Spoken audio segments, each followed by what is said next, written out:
प्रारंभ करते हैं मंगलाचरण से। सभी लोग हाथ जोड़ लीजिए, मंगलाचरण करेंगे। नमो अरिहंताणं नमो सिद्धाणं नमो आयर्याणं नमो उवझायाणं नमो लोये सवेसागुणम्।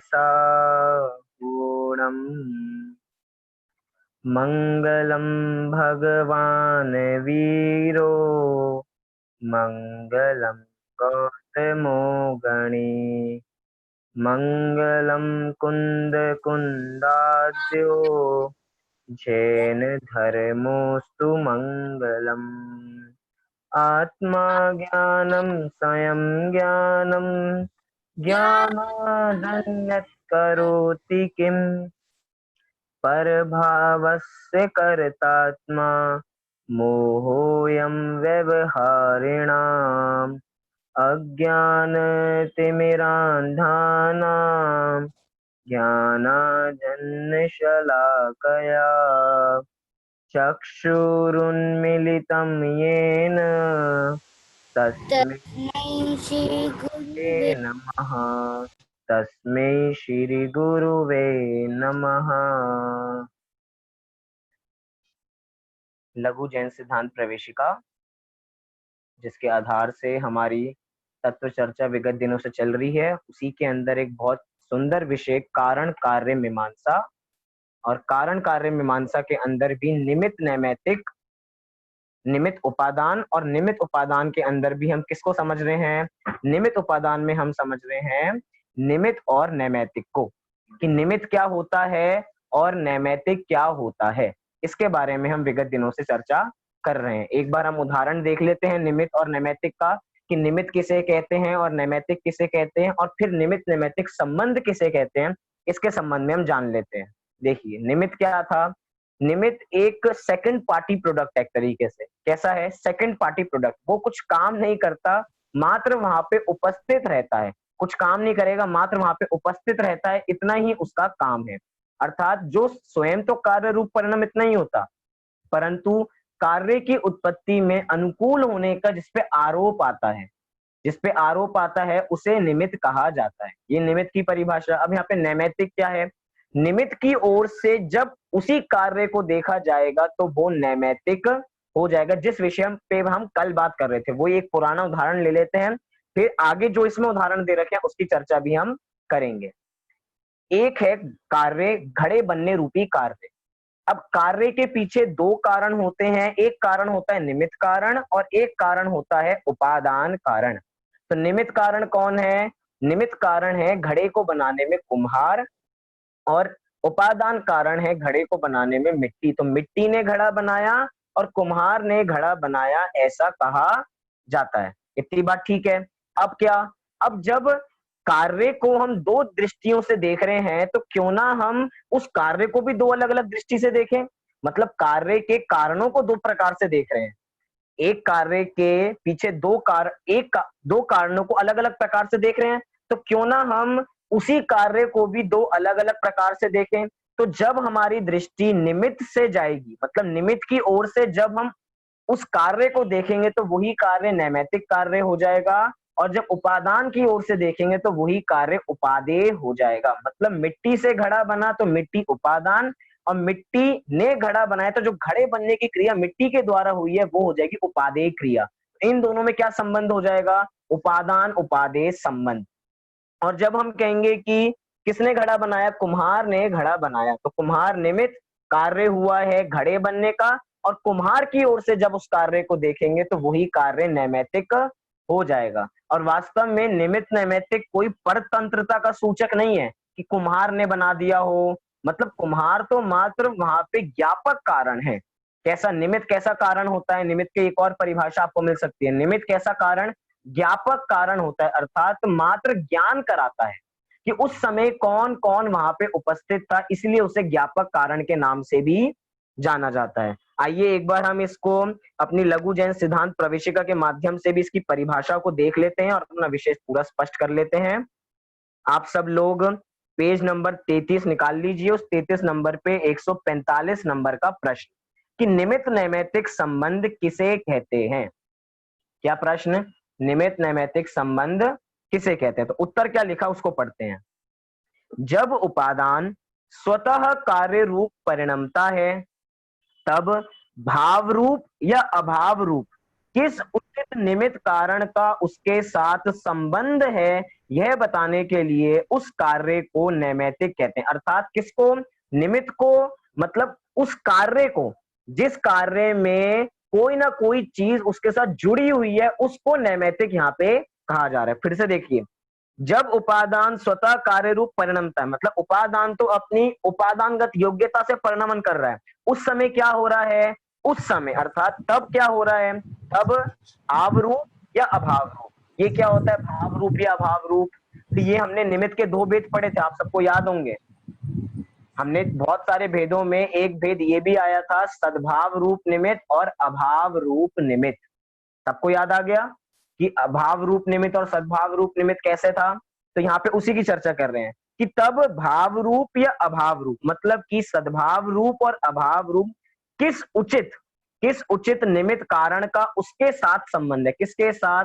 उस कार्य की उत्पत्ति में। कार्य की उत्पत्ति में किसके साथ संबंध है? उस संबंध को बताने वाले कार्य को, कारण को नहीं, उस कार्य को यहाँ पे नैमित्तिक कहा जाता है। आगे क्या कहा?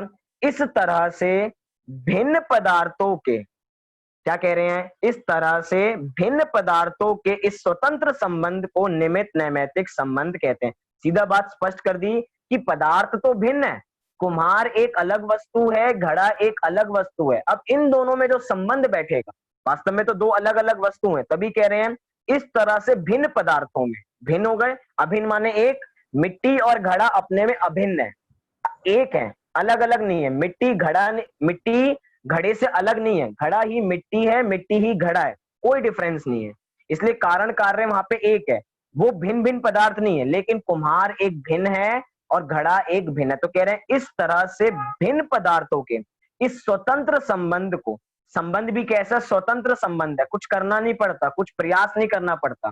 स्वतंत्र संबंध को निमित्त नैमित्तिक संबंध कहते हैं। तो कि सहज रूप से कुम्हार घड़े को बनाने में निमित्त बन जाता है। सहज ही जब हमारी तबीयत बुरी होती है, तबीयत बिगड़ी होती है, तो एक पैरासिटामोल लेने से हमारी तबीयत सही हो जाती है। मतलब सहज संबंध है, कुछ संबंध जबरदस्ती बनाया नहीं गया है। बस दवाई को लेने से सिर दर्द हमारा दूर हो जाता है, उस पैरासिटामोल को लेके हमारा सारी बीमारियां भाग जाती हैं। बस इतनी सी यहाँ पे बात। तो उस संबंध को, निमित्त नैमित्तिक संबंध को, सिर दर्द जाना अपनी उपादानगत योग्यता से है, लेकिन उस समय दवाई पे आरोप आ गया कि दवाई ने सिर दर्द को भगाया, तो दवाई के द्वारा जो सिर दर्द भागा है ना, कार्य हुआ है सिर दर्द जाने का, वो नैमित्तिक हो जाएगा। हमने एक और उदाहरण देख लिया। इतनी बात आपको पूरी क्लियर है?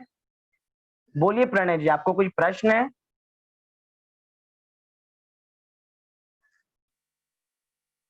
चलिए आगे क्या देख रहे हैं आगे कि इस तरह से भिन्न पदार्थों के स्वतंत्र संबंध को निमित्त नैमित्तिक संबंध कहते हैं। आगे क्या कह रहे हैं? निमित्त नैमित्तिक परतंत्रता का सूचक नहीं है। किसका सूचक नहीं है? परतंत्रता का सूचक नहीं है, कि कार्य सामने वाले व्यक्ति से होता है ऐसा नहीं कहता। निमित्त नैमित्तिक संबंध तो मात्र वस्तु व्यवस्था को बताता है कि उस समय, कार्य के समय कौन कौन उपस्थित था, जिसकी वजह से ये कार्य हुआ है, उस कार्य को करने में कौन कौन निमित्त बना है। तो उस कार्य को नैमित्तिक, और जो उसको बनाने में मदद कर रहा है वो है निमित्त। तो ये परतंत्रता का सूचक बिल्कुल भी नहीं, स्वतंत्रता का सूचक है। वास्तव में तो जब कुम्हार मिट्टी से घड़ा बना रहा होता है, तो हमको भी पता है कि मिट्टी से ही घड़ा बनता है। ऐसा नहीं कि कुम्हार कुछ विशेष मैजिक करता हो और वो घड़ा बन जाता हो, वास्तव में मिट्टी से घड़ा बन रहा है। लेकिन सहज ऐसी व्यवस्था है कि उस समय कुम्हार उपस्थित होता है और कुम्हार पे आरोप आता है कि कुम्हार ने घड़े को बनाया। इसलिए परतंत्रता का सूचक नहीं, स्वतंत्रता का सूचक है। आगे कह रहे हैं किंतु नैमित्तिक के साथ कौन निमित्त पदार्थ है। अब थोड़ी भाषा थोड़ी बदल गई है।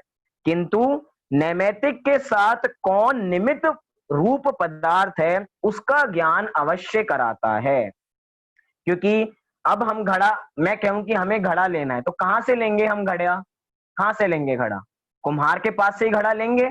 मतलब कि ये निमित्त नैमित्तिक संबंध तो हमारी वस्तु व्यवस्था का एक हिस्सा है, हमें बताता है कि ऐसा होने पर आपको घड़ा चाहिए तो मिट्टी के पास नहीं जाना पड़ेगा, आप कुम्हार के पास जाओगे तो आपको घड़ा मिलेगा। इसीलिए क्या कह रहे हैं, निमित्त नैमित्तिक के साथ कौन निमित्त भूत है? देखिए नैमित्तिक क्या है? क्रिया। नैमित्तिक क्या है? क्रिया, घड़े रूप क्रिया। अब घड़े रूप क्रिया के साथ कौन कौन एसोसिएटेड है? तो पता लगा कि वहां पे कुम्हार भी था, वहां पे चाक भी थी, वहां पे कीली भी थी, तो ये सारी चीजें उस घड़े रूपी कार्य से एसोसिएटेड है। तो सीधा सीधा हम घड़ा किसके पास लेने जाएंगे? हम सीधा घड़ा जाएंगे कुम्हार के पास लेने, डॉक्टर के पास नहीं जाएंगे। क्यों? क्योंकि उस नैमित्तिक क्रिया में उसके साथ कुम्हार जुड़ा हुआ है, डॉक्टर नहीं जुड़ा है, सीए नहीं जुड़ा है, कोई वकील नहीं जुड़ा है। मतलब सीधा सीधा हमारा विषय आसान कर दिया, हमें ज्यादा विषयों में खोजने की आवश्यकता नहीं है। इसीलिए नैमित्तिक के साथ कौन निमित्त रूप पदार्थ है उसका भी ज्ञान कराता है ये निमित्त नैमित्तिक संबंध। फिर जिस कार्य को निमित्त की अपेक्षा नैमित्तिक कहा जाता है उसी को उपादान की अपेक्षा उपादेय भी कहा जाता है। यही वो बात है जिसको हम बहुत कल से हम समझ रहे हैं कि जिस कार्य को निमित्त की अपेक्षा नैमित्तिक कह रहे हैं, कार्य क्या है? कार्य है घड़े रूप कार्य, घड़े रूप कार्य है। उस घड़े रूप कार्य को निमित्त की अपेक्षा से, निमित्त कौन? कुम्हार, कुम्हार की अपेक्षा से उसी को नैमित्तिक कहते हैं। और उसी कार्य को, किस कार्य को? घड़े रूपी कार्य को, अर्थात उसी को उपादान की अपेक्षा अर्थात मिट्टी की अपेक्षा उसी घड़े को उपादेय कहा जाता है। क्या इतनी बात आपको स्पष्ट है सबको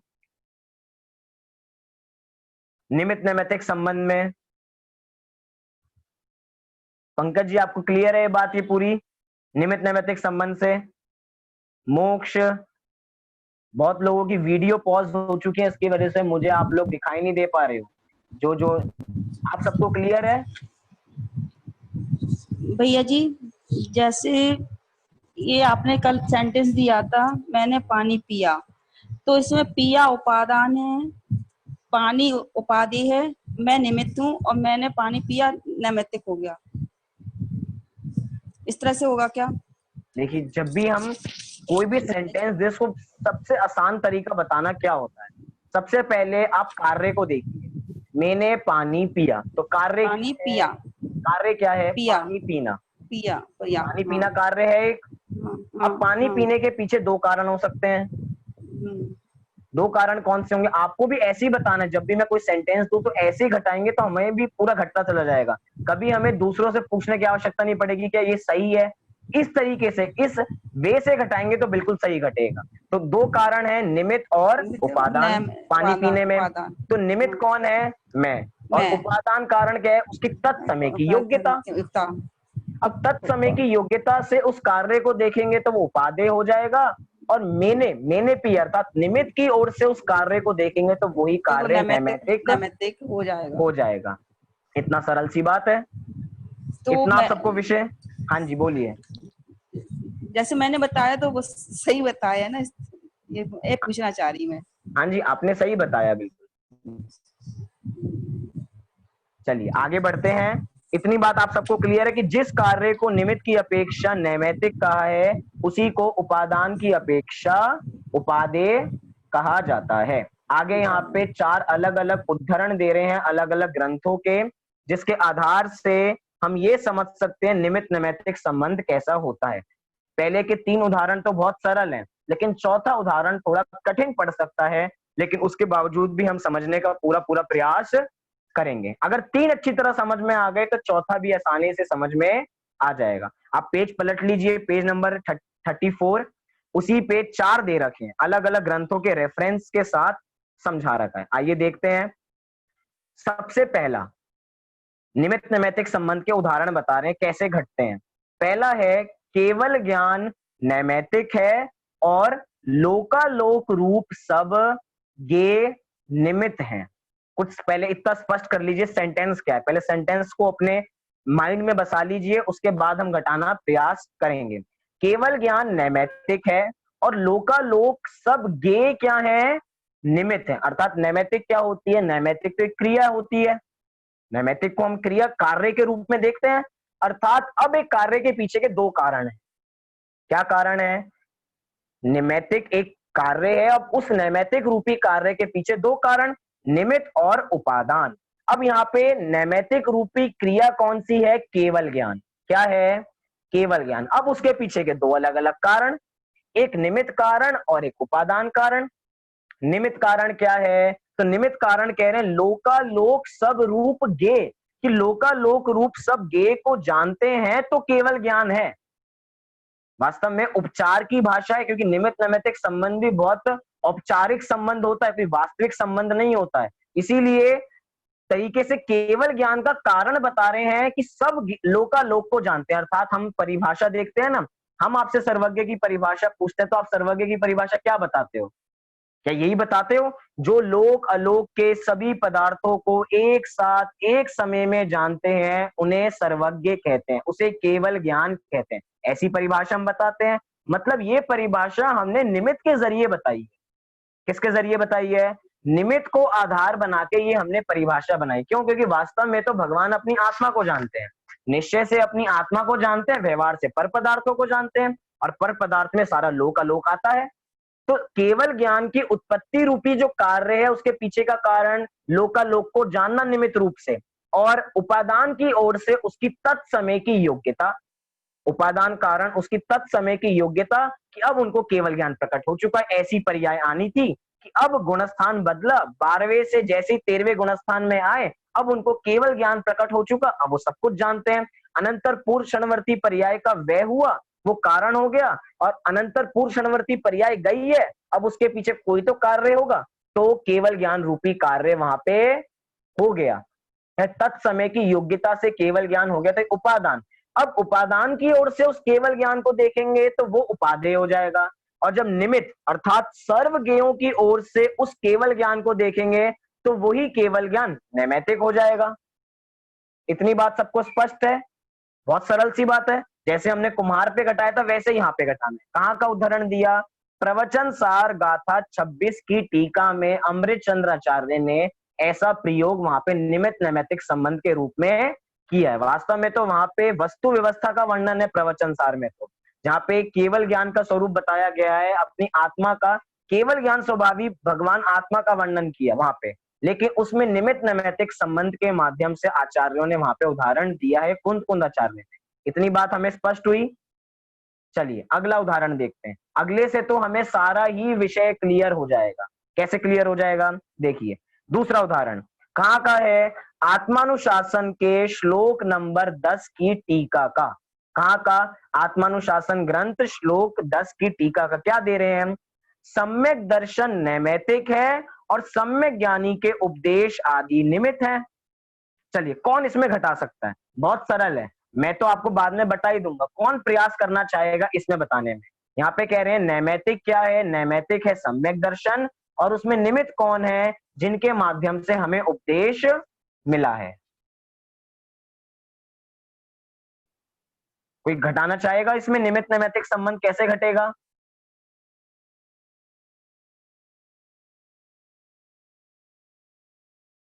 हाँ जी बोलिए, आप अपना माइक खोलिए, बोलिए। सम्यक ज्ञान की प्राप्ति नहीं, एक मिनट, सम्यक ज्ञानी के उपदेश के द्वारा सम्यक दर्शन की प्राप्ति हुई, तो इसमें क्या प्राप्ति हुई? सम्यक दर्शन। तो हम ये हो गया नैमित्तिक, और किसके द्वारा प्राप्ति हुई? वो सम्यक ज्ञानी के उपदेश के द्वारा। चलिए बहुत बढ़िया। और इसमें उपादान उपादेय, इसमें कंफ्यूज हो जाते हैं। इसमें कंफ्यूज हो जाते हैं। चलिए बहुत कोई कंफ्यूजन के मैटर नहीं है। इससे संबंधित किसी को उदाहरण याद आ रहा है?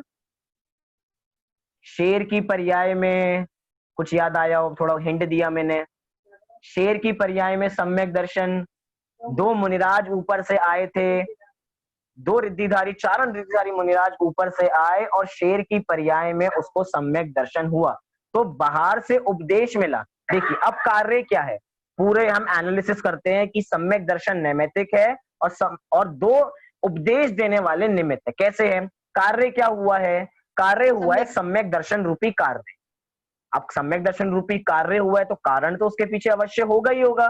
तो कौन से कारण होंगे? तो भैया पहले सबसे पहले हमारे सामने आना चाहिए कि भैया दो कारण होते हैं। कितने कारण?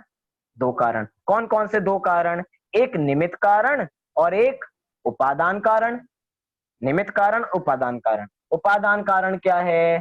तत्समय की योग्यता, या हम कहें कि मिथ्यात्व कर्म का अभाव होना, या अपनी उल्टी मान्यता, जो भावों में हमारी उल्टी मान्यता चल रही थी उसका अभाव हो जाना।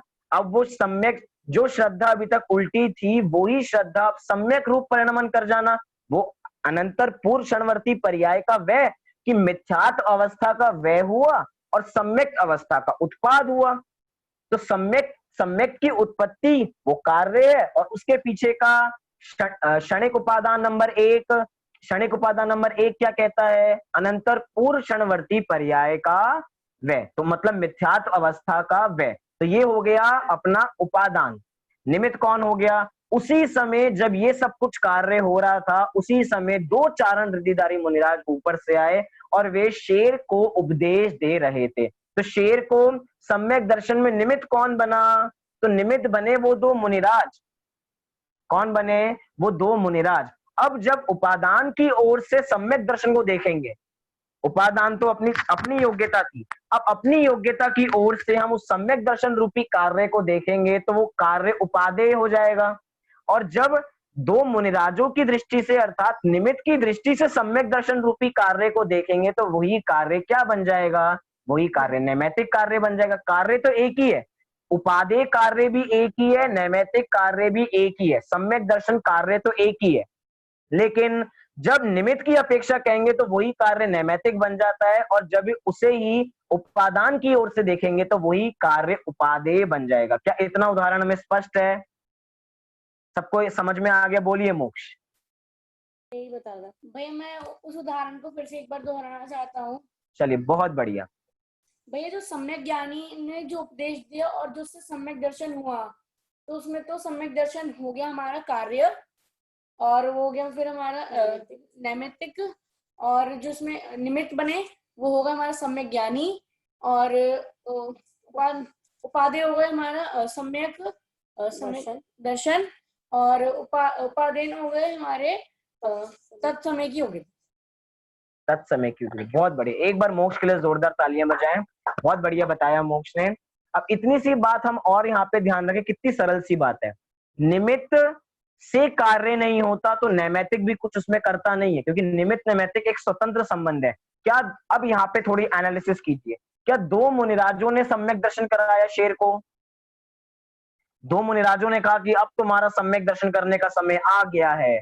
अब उन्होंने हाथ ऊपर कर दिया और ऊपर से फूल गिरा और उनको सम्यक दर्शन हो गया। क्या ऐसा कुछ हुआ होगा? नहीं हुआ होगा। क्यों नहीं? क्योंकि जो कार्य होता है वो तो अपनी उपादानगत योग्यता से ही होता है। अब निमित्त कोई भी बने, अब उसको उसी निमित्त की ओर से उस कार्य को देखेंगे तो उसमें भी कुछ दिक्कत नहीं है, लेकिन कार्य तो अपनी उपादानगत योग्यता से ही होता है। अब ऐसे ही शास्त्रों में आपको जगह जगह, मतलब आप प्रथमा नियोग के ग्रंथ जितने पढ़ेंगे वहां पे अधिकतर ये कहेंगे, प्रथमा नियोग के ग्रंथों में और षण्णा नियोग के ग्रंथों में क्या कहेंगे कि देव शास्त्र गुरु के श्रद्धान का नाम सम्यक दर्शन है। क्या कहेंगे? देव शास्त्र गुरु के श्रद्धान का नाम सम्यक दर्शन है। अब ये देखिए, देव शास्त्र गुरु से सम्यक दर्शन होना, इसमें निमित्त नैमित्तिक संबंध, उपादान उपादेय संबंध नहीं है।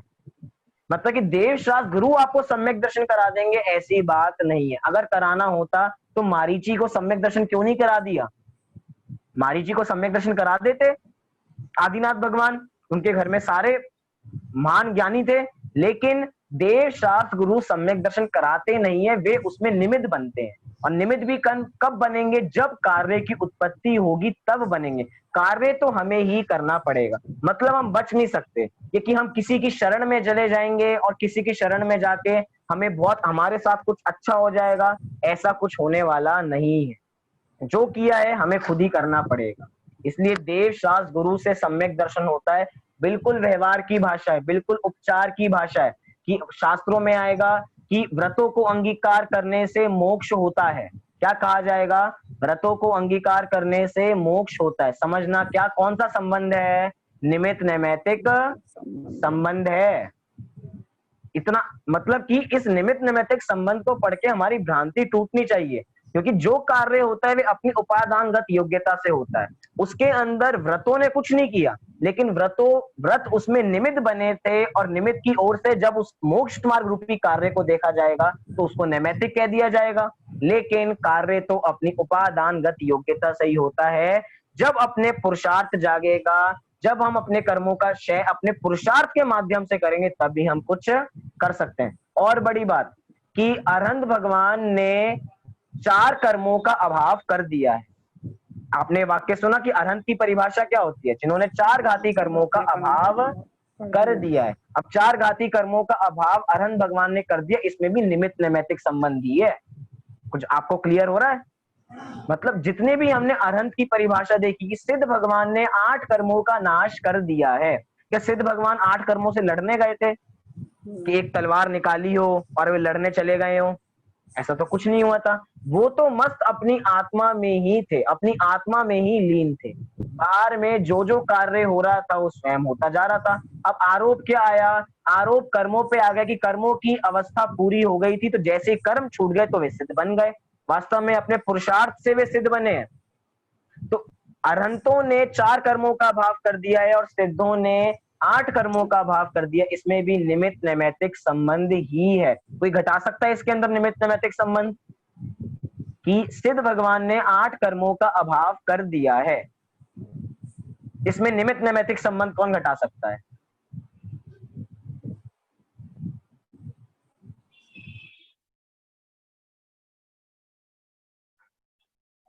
कोई नहीं घटा सकता, इतना सरल।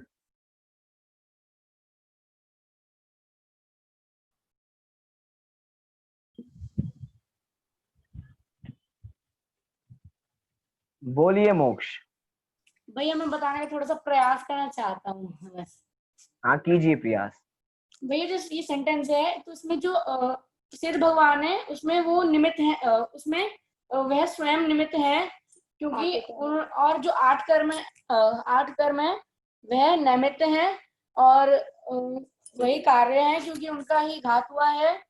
और एक सेकंड मोक्ष, इस वाक्य को देखिए आप एक बार। वाक्य क्या? वाक्य रिपीट कीजिए एक बार। सिद्ध ने 8 कर्मों का अभाव। सिद्ध ने नहीं, सिद्धों ने। सिद्धों ने सिद्धों ने 8 कर्मों का अभाव कर दिया। तो यहाँ पे कार्य क्या हो रहा है? कर्मों का अभाव। तो कार्य अब ऐसे घटाइए। सबसे पहले वाक्य में कार्य को ढूंढिए। कार्य क्या है? कर्मों का अभाव, कर्मों का अभाव। अब उसके पीछे के 2 वो ढूंढिए, 2 कारण। निमित्त और उपादान। मेरे इसमें उपादान है कर्मों का अभाव होना, और जो निमित्त है वह स्वयं सिद्ध भगवान है। अच्छा बहुत बढ़िया, आगे। और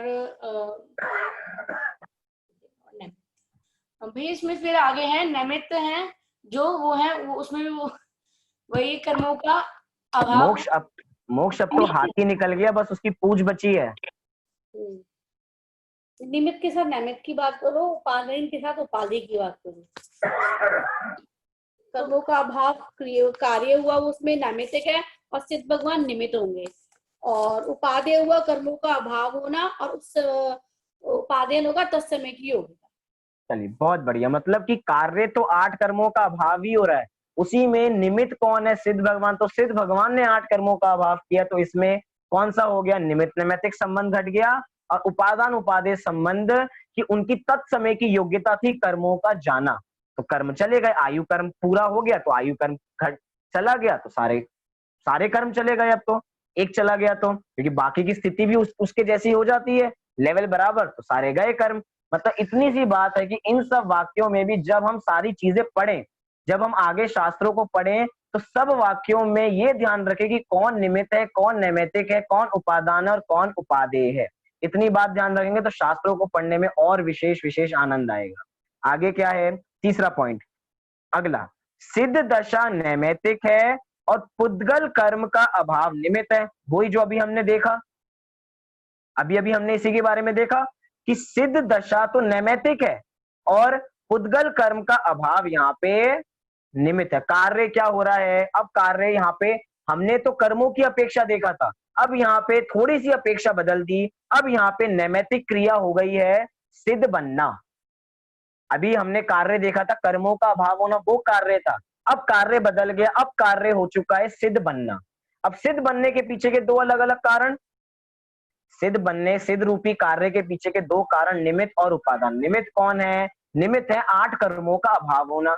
उपादान कौन है? उपादान है तत्समय की योग्यता, उनकी अंतरंग का पुरुषार्थ, वो उनका कारण है। अब उपादान की दृष्टि से उनकी सिद्ध दशा को देखेंगे तो वो उपादेय हो जाएगी, और जब दूसरी दृष्टि से, निमित्त की दृष्टि से, 8 कर्मों की दृष्टि से जब हम सिद्ध भगवान, सिद्ध दशा को देखेंगे तो वही नैमित्तिक क्रिया बन जाएगी। इतनी सी बात यहाँ पे समझाई जा रही है। आगे चौथा, अब चौथा थोड़ा मैं पूरा पढ़ता हूं, ध्यान से सुनना, थोड़ा सा कठिन भी जा सकता है, कुछ लोगों को सरल भी जाएगा। पढ़ते हैं, एक बार पूरा पढ़ते हैं फिर इसका अर्थ देखेंगे। चौथा, जैसे अधः कर्म से उत्पन्न और उद्देश्य से उत्पन्न हुए निमित्त भूत आहार आदि पुद्गल द्रव्य का प्रत्याख्यान ना करता हुआ आत्मा अर्थात मुनि नैमित्तिक भूत बंध साधक भाव का प्रत्याख्यान नहीं करता, उसी प्रकार समस्त पर द्रव्य का प्रत्याख्यान ना करता हुआ आत्मा उसके निमित्त से होने वाले भाव को नहीं त्यागता। इसमें पर द्रव्य निमित्त है। कहाँ का उदाहरण दे रहे हैं? समय सार की गाथा 286 287 की टीका का। कुछ समझ में आया आपको? यहाँ पे नहीं आया, क्योंकि यहाँ पे बहुत सारे शब्द यहाँ पे कठिन थे। आपके पास अगर खुला हुआ हो पुस्तक तो आप उसमें देखेंगे तो बहुत जल्दी समझ में आएगा। पहला शब्द था जैसे अधः कर्म से उत्पन्न। अधः कर्म क्या होते हैं? अधः कर्म हम समझें कि पाप क्रिया। अधः कर्म मतलब क्या है? पाप क्रिया, आरंभ की क्रिया जिसमें बहुत ज्यादा हिंसा होती हो, उसे पाप क्रिया यहाँ पे कहा जा रहा है। तो क्या कह रहे हैं? जैसे पाप क्रिया से उत्पन्न और उद्देश्य से उत्पन्न निमित्त भूत आहार आदि पुद्गल द्रव्य का प्रत्याख्यान, प्रत्याख्यान अर्थात त्याग। प्रत्याख्यान का मतलब क्या होता है? त्याग। तो प्रत्याख्यान ना करता हुआ आत्मा मुनि नैमित्तिक भूत बंध साधक भाव का प्रत्याख्यान अर्थात त्याग नहीं करता। उदाहरण समझ लें कि जो हमारे मुनिराज होते हैं, क्या जो हमारे मुनिराज होते हैं, सच्चे दिगंबर वीतरागी संत होते हैं, वो कभी भी उद्देश्य से बना हुआ आहार ग्रहण नहीं करते। उद्देश्य से बना हुआ आहार का मतलब क्या होता है? कि हमारे नगर में मुनिराज आए हैं और हम विशेष, मतलब कि नगर में मुनिराज तो होते ही हैं, कि उनके लिए बना रहे हैं वो बात अलग, लेकिन किसी पर्टिकुलर के लिए ये सोच के कि हम इनके लिए आहार बना रहे हैं, ऐसा उद्देश्य से किसी पर्टिकुलर के लिए आहार बनाया जाता है। और अगर गलती से मुनिराज को ये पता लग जाए कि सामने वाले ने मेरे उद्देश्य से ही आहार बनाया है, तो वे इस आहार को ग्रहण नहीं करते हैं। क्यों नहीं ग्रहण करते हैं? क्योंकि जिसके उद्देश्य से वो भोजन बनाया जाएगा, जैसे कि कोई मुनिराज है, उनके उद्देश्य से भोजन बन रहा है, तो अब हिंसा का दोष किसको लगेगा? हिंसा का दोष उनको भी लगेगा। क्यों? क्योंकि जो श्रावक है, श्रावक किसके लिए आहार तैयार कर रहा है? मुनिराज के लिए आहार तैयार कर रहा है। तो मतलब हिंसा किसके नाम पे हो रही है? हिंसा मुनिराजों के नाम पे हो रही है। और मुनिराज तो मुनिराज के कौन सा व्रत होता है? अहिंसा महाव्रत। अब उनको किसी प्रकार की हिंसा नहीं होती। खाना बनाने में भी हिंसा होती है, नहीं होती है? आप सब इतना तो समझते हैं कि उसमें आरंभ होता है, चूल्हा जलता है, गैस होती है, इतनी सारी आरंभ क्रियाएं होती हैं, बहुत सारे जीवों की हिंसा भी होती है, चाहे हम कितना ही शुद्ध सात्विक आहार क्यों ना बनाते हो, लेकिन अग्नि तो जलाएंगे ना। अग्नि जलाए बिना तो काम नहीं हो सकता। तो अग्नि तो एक इंद्रिय जीव है, तो हिंसा तो होगी। तो मुनिराज किसी भी प्रकार के उद्देश्य से बने हुए आहार को ग्रहण नहीं करते हैं। तो यहाँ पे वही चीज को कह रहे हैं, जैसे पाप क्रिया से उत्पन्न। पाप क्रिया से उत्पन्न का मतलब क्या है? आरंभ से उत्पन्न, जो घर में हिंसा हुई होगी खाना बनाने में। तो जैसे पाप क्रिया से उत्पन्न और उद्देश्य से उत्पन्न, कि मैं इनके उद्देश्य से बना रहा हूं, तो उद्देश्य से उत्पन्न हुए निमित्त भूत आहार आदि, क्या? अधः कर्म से उत्पन्न, उद्देश्य से उत्पन्न निमित्त भूत। निमित्त भूत कौन है? आहार आदिक। आप लिखते जाइए, निमित्त इज इक्वल्स टू आहार आदिक पुद्गल द्रव्य, तो पूरा आपको इजी हो जाएगा। निमित्त इज इक्वल्स टू आहार आदिक पुद्गल द्रव्य का प्रत्याख्यान अर्थात त्याग नहीं करता हुआ आत्मा। कि मुनिराज ने उद्देश्य से बने हुए आहार को भी ग्रहण कर लिया, कि उनको पता लग गया है कि ये खाना मेरे उद्देश्य से बनाया गया है और उन्होंने उसको ग्रहण कर लिया, अर्थात उसका त्याग नहीं किया है। तो क्या कह रहे हैं, उस समय नैमित्तिक भूत बंध साधक भाव का प्रत्याख्यान नहीं करते हैं। मतलब कि उस समय उनको बंध भी होगा, बंध भाव का त्याग नहीं हो रहा ना उस समय, क्योंकि उद्देश्य से बने हुए आहार का तो त्याग है, लेकिन अगर उद्देश्य से बने हुए आहार का ग्रहण करेंगे तो उनको बंध भी होगा। अब यहाँ पे विशेष प्रकार के मुनिराज जिन्होंने उद्देश्य से बना हुआ आहार ग्रहण कर लिया, अब उनके साथ क्या हुआ, अब उनके साथ नैमित्तिक भूत बंध साधक भाव भी उनके साथ बंध गए, अर्थात कुछ ना कुछ कर्मों का बंधन होगा। जैसे कि कोई हमने नियम लिया हो, हम नियम का उल्लंघन कर दे तो हमें पाप बनता है नहीं बनता है, पाप बनता है। तो मतलब ऐसा ही कहना चाह रहे हैं, निमित्त यहाँ पे आहार आदिक है, नैमित्तिक भूत क्या है, बंध साधक भाव, वास्तव में भावों का बंधना।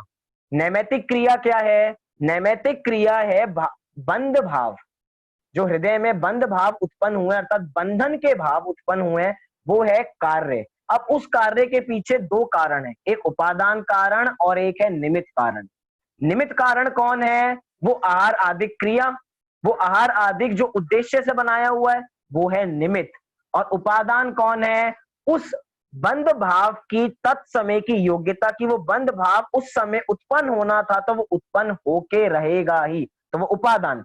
अब उपादान की दृष्टि से जब हम बंध भाव को देखेंगे, क्योंकि बंध भाव हमारा कार्य है, बंधन, अब उपादान की दृष्टि से जब बंधन भाव को देखेंगे तो वही उपादेय हो जाएगा, और जब आहार आदिक की दृष्टि से उस बंध भाव को देखेंगे तो वो नैमित्तिक हो जाएगा। कितने लोगों को ये बात समझ में आ पा रही है,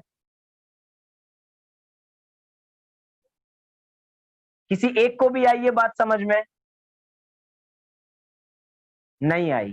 चलिए, सबकी शक्लें बता रही हैं कि अभी थोड़ा कठिन जा रहा है। आस्था को समझ में आया क्या, नहीं आया? चलिए एक बार फिर से देखते हैं, बहुत सरल है। क्या कहना चाह रहे हैं यहाँ पे, पूरा हम अगर कॉपी पेंसिल हो तो अपने पास लेके बैठे हम एक बार, बहुत सरल हो जाएगा हमारा सारा विषय समझना। पहली बात हम कॉन्सेप्ट समझ लें कि हमारे मुनिराज उद्देश्य से बने हुए आहार का त्यागी होते हैं। कि अगर हमने मुनिराज के उद्देश्य से कि फला फला मुनिराज हमारे नगर में आए हैं और हम उनके लिए आहार बना रहे हैं, तो उसमें दोष किसको लग रहा है, दोष मुनिराज को लग रहा है। क्यों? क्योंकि जो भी हिंसा होगी घर में वो मुनिराज के नाम पे होगी। जब जब कहेंगे कि हम खाना बना रहे हैं, किसके लिए बना रहे हैं, तो कहेंगे हम हमारे आज घर में चौका है, मुनिराज आने वाले हैं हमारे घर में, तो हम उनके लिए फला फला मुनिराज के लिए हम आहार बना रहे हैं। तो अब हिंसा किसको लगेगी, हिंसा लगेगी उन मुनिराज को। लेकिन मुनिराज तो इसके त्यागी होते हैं, मुनिराज उद्देश्य से बने हुए आहार को ग्रहण नहीं करते हैं। अब मुनिराज को कैसे पता लगेगा, देखिए, अगर मुनिराज को किसी तरह पता लग जाए कि सामने जिनके घर हम भोजन करने गए हैं उन्होंने उद्देश्य से, मतलब विशेष हमें ध्यान रख के हमारे लिए भोजन बनाया है, तो इसमें हिंसा होगी। लेकिन जब उद्देश्य से उनको पता नहीं लगेगा, ये उद्देश्य से बनाना नहीं चाहिए और उद्देश्य से बना आहार ग्रहण भी नहीं करते। जैसे हम किसी के घर गए, हम अपने मेहमानों के घर गेट टुगेदर कर रहे हैं, तो हमारे जिसके भी हम घर जा रहे हैं उनको पता है कि हमारे घर में इतने लोग आने वाले हैं, तो उन लोगों के लिए वो खाना बना रहे हैं। तो हिंसा का दोष किसको लग रहा है, जिनके लिए बना रहे हैं, जिनके लिए बना रहे हैं उनको दोष लग रहा है। और कभी कभार हम रिश्तेदारों के घर बिना बताए चले जाते हैं, जाते नहीं जाते हैं, कभी बिना बताए पहुंच गए। अब उनके घर भोजन भी करेंगे, लेकिन उसका दोष अब हमें नहीं लगेगा उस खाने को बनाने में। क्यों? क्योंकि हमारे उद्देश्य से उन्होंने खाना नहीं बनाया। अगर हमारे उद्देश्य से बनाते तो पकवान बनाते, 56 भोग बनाते, लेकिन वही सादा सिंपल खाना उन्होंने बना रखा है, क्योंकि उनको थोड़ी पता था हम उनके घर पे आने वाले हैं। ये था उद्देश्य से बने हुए आहार को ऐसे ही मुनिराज ग्रहण नहीं करते। अब यहाँ पे समझिए, मुनिराज अगर उद्देश्य से बने हुए आहार को ग्रहण करते हैं, मुनिराज अगर उद्देश्य से बने हुए आहार को ग्रहण करते हैं तो क्या होगा, उनको बंधन होगा। किसका बंधन होगा, कर्मों का बंधन होगा। और कर्मों का बंधन क्यों होगा, क्योंकि भाव उत्पन्न हुए हैं, भाव उत्पन्न हुए। अब कार्य क्या है, कार्य है भावों का उत्पन्न होना, वो बंध भाव अंदर में हृदय में जो बंध भाव उत्पन्न हुए हैं वो है कार्य। इतना यहां तक सबको क्लियर है? फिर उसके आगे बढ़ेंगे। जो भाव हुए हैं, बंधन के जो भाव हुए हैं, जो विकार रूप भाव हुए हैं, जिससे पाप बंधने वाला है, वो है कार्य। अब इस कार्य के पीछे के दो कारण, कितने कारण? दो कारण, एक निमित्त कारण और एक उपादान कारण। निमित्त कारण क्या है? क्यों? क्योंकि मुनिराज निमित्त कारण है आहार आदि। कौन सा आहार? वो आहार जो उद्देश्य से बनाया हुआ है, जो अधः कर्म अर्थात पाप क्रियाओं से उत्पन्न अर्थात आरंभ कार्यों से जो किया गया है, वो है उसमें निमित्त, क्योंकि उसके निमित्त से ही तो भाव उत्पन्न हुए हैं। इतना थोड़ा, उसके निमित्त से अगर आहार आदि होता ही नहीं तो भाव उत्पन्न होते क्या? बंध भाव नहीं उत्पन्न होते। लेकिन जब मुनिराज को पता लग गया कि ये मेरे बंधन की, ये मेरे उद्देश्य से बनाया हुआ है, जानते हुए भी उसका भोज करना अर्थात उसका आहार करना, तो उनको बंधन होगा। तो बंधन रूपी कार्य, उसमें निमित्त कौन है? वो भोजन। भोजन क्या है? उसमें निमित्त बना अर्थात आहार, वो उसमें निमित्त बना। लेकिन उपादान कौन है? उपादान कारण क्या है? उस बंध भाव की तत्समय की योग्यता, कि उस समय बंध भाव होना था तो बंध भाव होके ही रहेगा, निमित्त कोई भी हो। अब निमित्त कौन बन गया? वो आहार आदिक। इतना क्लियर सबको? हाँ जी कि ना जी? जिन जिन लोगों को क्लियर हो एक बार अच्छी तरह मुंह हिला दीजिए सब, क्योंकि बहुत बड़ा विषय है ये। हाँ जी, आज तक क्लियर है इतना विषय यहां तक का? शेफाली जी आपको? जिन लोगों ने घूंघट ओढ़ रखा है उनसे तो हम बात पूछ ही नहीं सकते कि उनको समझ में आया है या समझ में नहीं आया है। समझ के चलते हैं कि उन लोगों को भी समझ में आ गया, फिर हम आगे बढ़ते हैं। इतना हमारा क्लियर है। अब क्या है? निमित्त और उपादान। उपादान कौन है? तत्समय की योग्यता उस बंध भाव की। और निमित्त कौन बना बंध भाव में? वो आहार आदिक। अब आहार आदिक की दृष्टि से, उस निमित्त की दृष्टि से उस बंध भाव को, ये बंध भाव है, निमित्त की दृष्टि से जब उस बंध भाव को देखेंगे तो ये बंध भाव, उसमें ये बंध भाव नैमित्तिक क्रिया हो जाएगी।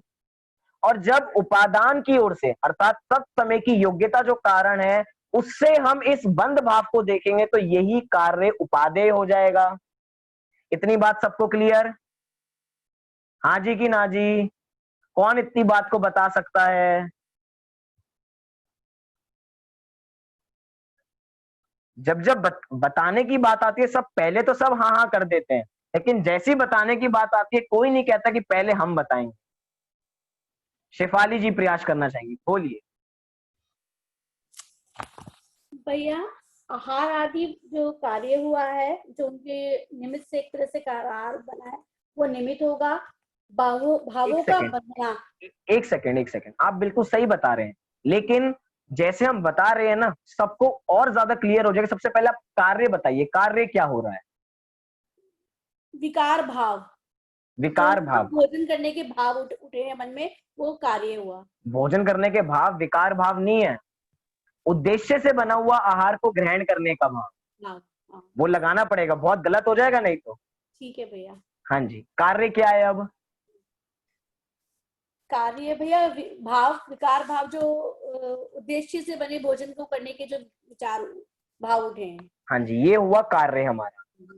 अब कारण? कारण इसमें निमित्त और उपादान दो कारण है। तो निमित्त हुआ हमारा आहार आदि। कौन सा आहार आदि? जो उनके उद्देश्य से, उनके नाम से जो भोजन बना है उसको ग्रहण करने का कार्य। हाँ जी। हाँ जी। निमित्त हुआ भावों का बंधना। हाँ जी। उपादान बंध भाव, जो बंध भावों की तत्समय की योग्यता। बंध भावों की नहीं, तत्समय की योग्यता। तत्समय की योग्यता कारण। हाँ ठीक है। उपादेय? उपादेय आहार, जो क्रिया हुई है, जो आहार नहीं, बंध भाव। कार्य तो हमारा ये था। हाँ ठीक है भैया, बंध भाव। ठीक है भैया। बंध भाव। हाँ जी। इतना सबको क्लियर है? बोलिए पंकज जी, आप भी एक बार बता दीजिए, सबको क्लियर हो जाएगा। सबको ऐसे ही बताना चाहिए पूरा विषय। सबसे पहले कार्य को ढूंढिए। कार्य है उद्देश्य से उत्पन्न हुए भोजन से बंध भाव का उत्पन्न होना।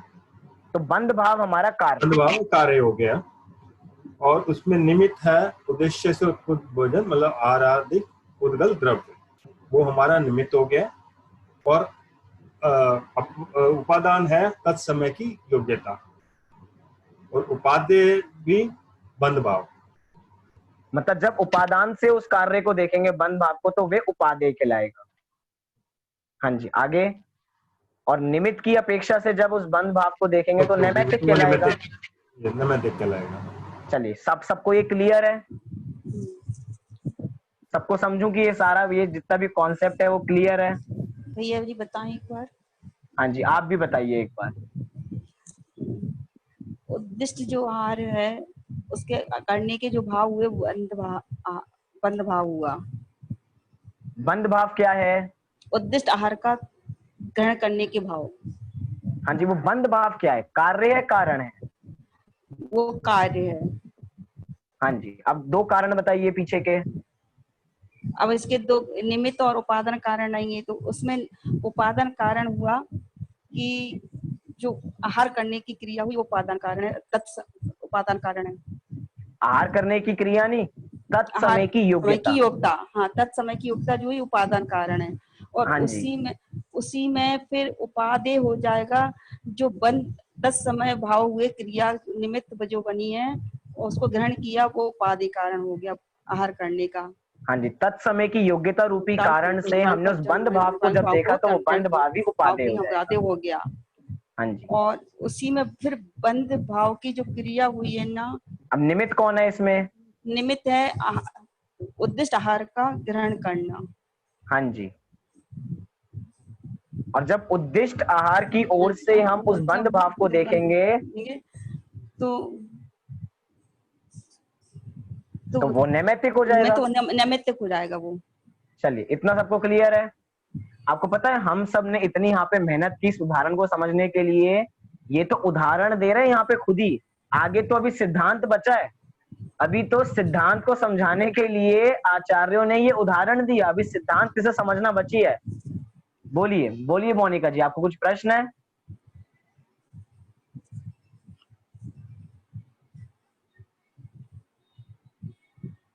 मोनिका जी, आप तक आवाज पहुंच रही है? चलिए, शायद तक उन तक आवाज नहीं पहुंच रही, आगे बढ़ते हैं। आगे क्या कह रहे हैं, इतना समझ में आया? आगे पहले पूरा पढ़ देता हूं। जैसे अधः कर्म से उत्पन्न और उद्देश्य से उत्पन्न निमित्त भूत आहार आदि पुद्गल द्रव्य का प्रत्याख्यान ना करता हुआ आत्मा अर्थात मुनि नैमित्तिक भूत बंध साधक भाव का प्रत्याख्यान नहीं करता। उसी प्रकार, समझना तो हमें उसी प्रकार है, लेकिन पहले उदाहरण को ही समझ लिया। आगे, उसी प्रकार समस्त पर द्रव्य का प्रत्याख्यान ना करता हुआ आत्मा उसके निमित्त से होने वाले भाव को नहीं त्यागता है। इसमें पर द्रव्य निमित्त है। क्या कह रहे हैं? समस्त पर द्रव्य का प्रत्याख्यान ना करता हुआ आत्मा उसके निमित्त से होने वाले, मतलब कार्य क्या हो रहा है यहाँ पे, कार्य को ढूंढिए वाक्य में। फिर से वाक्य पढ़ता हूं। समस्त पर द्रव्य का प्रत्याख्यान ना करता हुआ आत्मा उसके निमित्त से होने वाले भाव को नहीं त्यागता है। मतलब कि पर द्रव्य का कोई जीव त्याग नहीं कर रहा है। जब कोई व्यक्ति पर द्रव्य का त्याग नहीं कर रहा है तो उसमें कंटिन्यूस उसको बंधन हो रहा है। उसने बंध भाव का भी त्याग नहीं किया है, बंध भाव की उत्पत्ति भी हो रही है। तो बंध भाव की उत्पत्ति किसके निमित्त से हो रही है? वो बंधन की क्रिया क्या है? Same as it is same, कि बंधन की क्रिया क्या है? वो है कार्य। उसके पीछे के दो कारण, क्या कारण? निमित्त और उपादान। तो निमित्त कारण है पर द्रव्य और उपादान कारण तत्समय की योग्यता। जैसे उदाहरण देखें, इसको हम ऐसे समझ लें, कोई व्यक्ति बहुत क्रोध करता है, क्या बहुत क्रोधी व्यक्ति है, क्रोधी व्यक्ति क्या करेगा? क्रोधी करेगा। तो क्रोध करना उसका कार्य, क्या? क्रोध करना उसका कार्य। अब क्रोध रूपी कार्य के पीछे दो कारण हो सकते हैं, हाँ जी कि ना जी? हाँ जी। हाँ जी। अब क्रोध रूपी कार्य के दो कारण, निमित्त और उपादान। उपादान क्या है? तत्समय की योग्यता, कि उस समय क्रोध आना निश्चित था तो क्रोध आके ही रहेगा। तो तत्समय की योग्यता, ये उपादान कारण।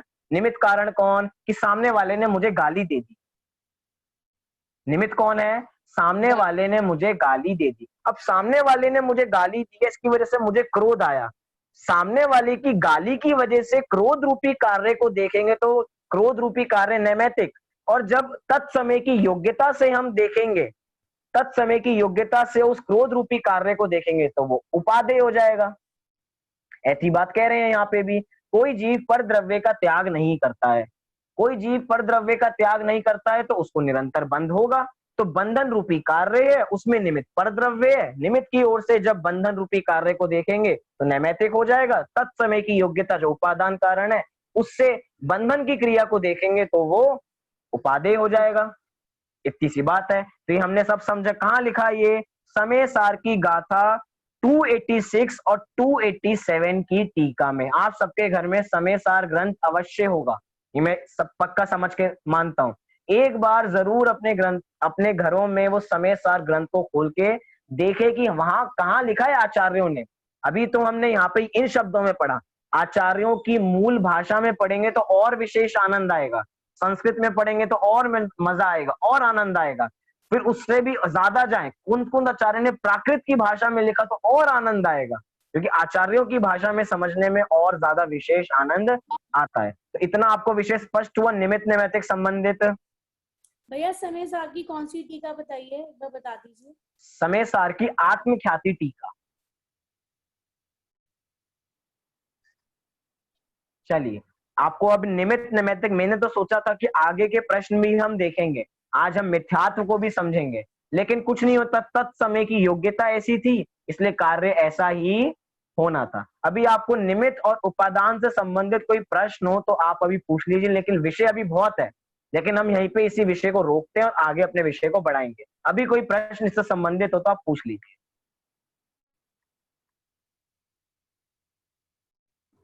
में अधः कर्म का मीनिंग क्या होता है?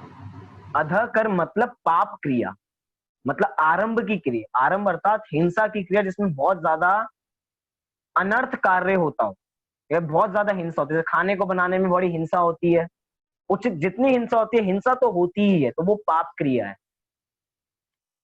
क्योंकि जो गृहस्थ होते हैं वे पाप क्रिया से नहीं बच सकते, वो तो उनकी तो होगी, लेकिन मुनिराज ने तो सब प्रकार की हिंसा को त्याग दिया है, इसलिए मुनिराज अपने उद्देश्य से आहार बने हुए को भी ग्रहण नहीं करते। अगर नगर में मुनिराज को पता लग जाए कि जिस घर में हम जा रहे हैं, जिस घर में हमारा होने वाला है, आहार होने वाला है, सहज रूप से निकल रहे हैं, और उनको पता लग गया कि इन्होंने मेरे उद्देश्य से बनाया है, तो वे उस आहार को ग्रहण नहीं करेंगे, वो अंतराय समझ के आगे चले जाएंगे, फिर वो आहार नहीं करेंगे। लेकिन जब अगर मुनिराज को नहीं पता लगा, और वास्तव में श्रावक भी कभी भी उद्देश्य से आहार नहीं बनाते, श्रावक की तो दैनिक क्रियाओं में आता है कि श्रावक को रोज इतना शुद्ध सात्विक भोजन बनाना चाहिए कि सबसे पहला जो होगा वो मुनिराज के लिए होगा। अब जब कोई रोज बना रहा है तो किसी उद्देश्य के लिए तो बनाएगा ही नहीं। क्या होता है जब हम किसी पर्टिकुलर के लिए बनाते हैं, क्योंकि रोज तो हमारे घर में इतना शुद्ध सात्विक आहार बनता नहीं है, शुद्ध इतना भोजन बनता नहीं है, किसी विशेष प्रसंग पे ही हम बनाते हैं। अगर रोज बने तो उद्देश्य से आहार भी नहीं बनेगा, लेकिन जब कुछ विशेष प्रसंग आते हैं तो ज्यादा ध्यान देते हैं, तो ज्यादा घर में सावधानी रखते हैं, इसीलिए उद्देश्य से बने आहार का त्याग। जब हम सुबह जो विषय पढ़ रहे हैं श्रावक की 11 प्रतिमाएं, श्रावक का भी, जब श्रावक की उत्कृष्ट प्रतिमाएं हम देखेंगे तो उत्कृष्ट प्रतिमाओं में भी उद्दिष्ट भोज का त्याग होता है, श्रावक का भी। तो जब श्रावक का ही उद्देश्य से बना हुआ आहार का त्याग होता है उन एलक क्षुल्लक जी का, तो अब मुनिराजों की क्या बात है, एलक क्षुल्लक जी से तो बड़े ही होते हैं ना मुनिराज। इसलिए मुनिराज, जब श्रावकों का त्याग है तो मुनिराज का तो त्याग उसका होता ही होता है। बोलिए मोक्ष।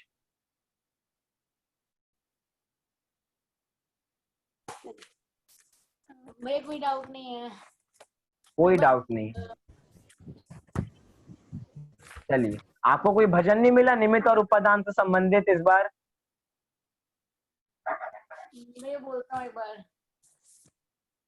जिस समय हो आत्मदृष्टि, कर्म थर थर कांपते हैं, भाव की एकाग्रता लखी छोड़ खुद ही भागते हैं, ले समझ से काम या फिर चतुर गति ही में विचर ले, मोक्ष और संसार क्या है फैसला खुद ही समझ ले, दूर कर दुविधा हृदय से फिर कहाँ धोखाधड़ी है, चेत चेतन प्राप्त अवसर आत्मचिंतन की घड़ी है।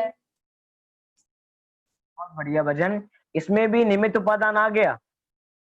अगर आप गहराई से देखें तो इसमें अपने अंतरंग पुरुषार्थ की और प्रेरणा दी गई है, और कर्म तो थर-थर कांपते हैं जब अंतरंग का पुरुषार्थ अंदर से जागता है। तो जब सम्यक दर्शन होने का काल आ जाता है तो निमित्त तो सहज उपस्थित हो जाते हैं। अब अंतरंग का पुरुषार्थ जागना चाहिए, तो हम सब शीघ्र मोक्ष रूपी लक्ष्मी का वरण करें, सम्यक दर्शन की प्राप्ति करें। इसी मंगल भावना से अभी की बात को विराम देते हैं। कल सुबह की कक्षा यथा समय रहेगी और अभी सभी 9 बार नमोकार मंत्र का पाठ करेंगे।